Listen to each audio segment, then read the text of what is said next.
अगर आप अपनी बेटी को बुलाना चाह रहे हैं तो मत बुलाइए।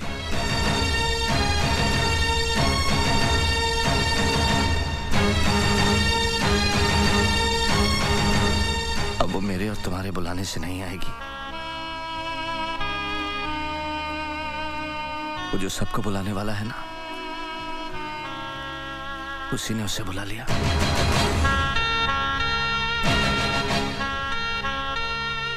चार साल पहले दीपावली की रात हम सबको अकेला छोड़कर चली गई वो, कभी ना आने के लिए।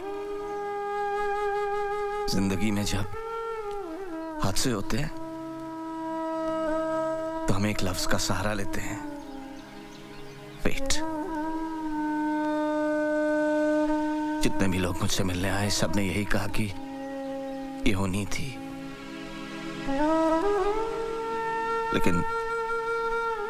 लेकिन ये होनी नहीं थी। उसे एहसास हो गया था कि उसने गुनाह किया है और उस गुनाह की सजा उसने खुद अपने आप को दी। पूरा एक दिन और एक रात उसका ठंडा जिस्म अपनी गोद में लिए मैं इंतजार करता रहा, ये सोचकर कि तुम आओगे। यूं ही तुम नहीं आओगे ये अच्छी तरह जानते हुए भी। कच्ची उम्र का जुनून, इसके अलावा और कोई गलती की थी क्या मेरी बेटी ने? नहीं, मैं उसे जस्टिफाई नहीं कर रहा हूं, लेकिन तुम्हें ये सब पता होना चाहिए। उस दिन तुम्हारे जाने के बाद जब मेरी बेटी वापस आई तो एक जिंदा लाश के रूप में उसने बात करना ही बंद कर दिया। उसके मुंह से एक लफ्ज सुनने के लिए तरस गया मैं।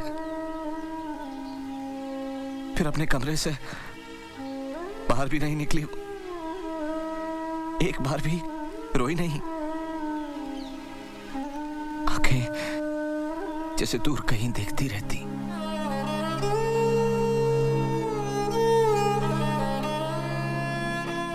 बहुत इलाज करवाया, बहुत इलाज करवाया, कोई फायदा नहीं हुआ। फिर एक दिन डॉक्टर ने बताया कि वो मां बनने वाली है, लेकिन इस बात से भी उसकी हंसी वापस नहीं लौटी, जैसे जन्म मरण से बहुत दूर जा चुकी हो वो। और उसी हाल में उसने एक बच्ची को जन्म दिया। डिलीवरी के बाद भी उसकी हालत वैसी ही थी। फिर एक दिन उसमें मुझे बहुत फर्क नजर आया। मुझे ऐसा लगा जैसे लाश में जान वापस लौट आई हो। उसने मुझे डैडी कह के पुकारा, मेरे सीने से लिपटकर तुम्हारे बारे में पूछा और फूट फूट कर रोने लगी। डैडी, अगर किसी दिन वो यहाँ हमारी बेटी से मिलने आए तो उनसे कह देना कि हमारे आंसू जहर नहीं है, और उनसे ये भी कहिएगा कि वो हमें माफ कर दे। वो हमें माफ कर देंगे ना? क्यों नहीं करेंगे बेटा, मैं उसे समझाऊंगा। अब तुम सो जाओ, सो जाओ बेटा, सो जाओ।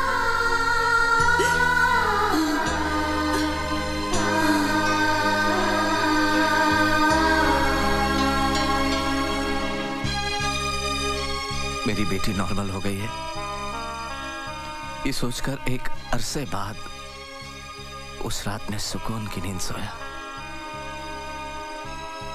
लेकिन पूजा,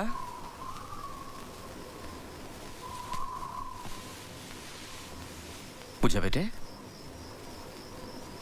पूजा।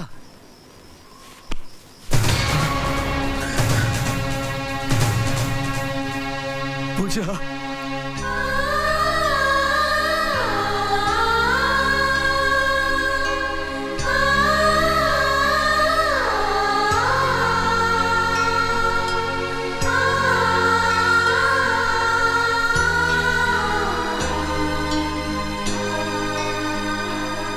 अगर मौत ही और गुनाह की आखिरी सजा है तो कम से कम अब तो मेरी बेटी को माफ कर ही सकते हो ना सूरज।